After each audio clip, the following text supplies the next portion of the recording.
Okay, so here is the secret to getting a good print and cut. As you can see, I have my crop marks on here. Okay, so what you want to do, and I'm going to zoom in so you can see this. If you zoom in, this is a PNG, but right here you can see there's a little red line that goes around this.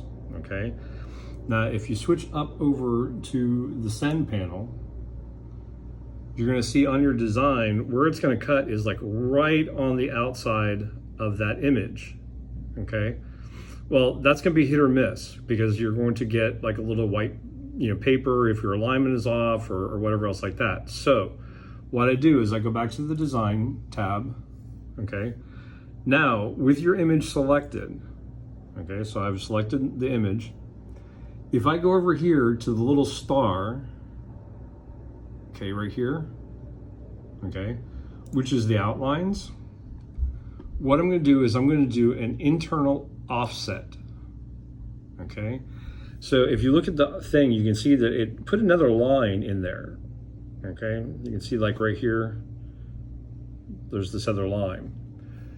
So I'm going to adjust that line so it is just on the outside or just on the inside of the very outside line.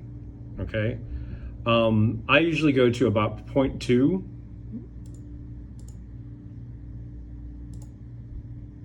So I'm at about 0.2. So you can kind of see it just on the inside. Now what I like to do is I like to go up and I like to change the line color.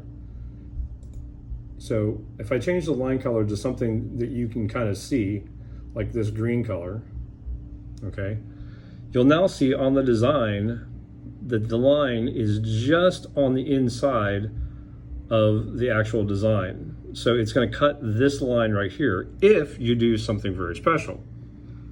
So if we go over to the send panel again, okay, now remember we were looking at where the red line was cutting.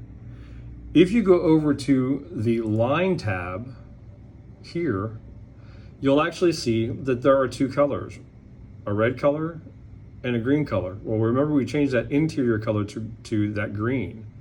So now what we need to do is click off the red, and now it will only cut just inside of that line, so you're making sure that you're having a perfect cut. Okay, so here you would just change this to like your heat transfer, your paper, or whatever that style that is.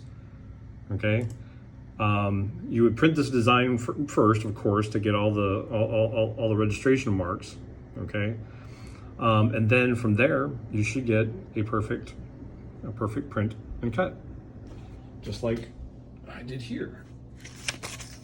That's my exact steps.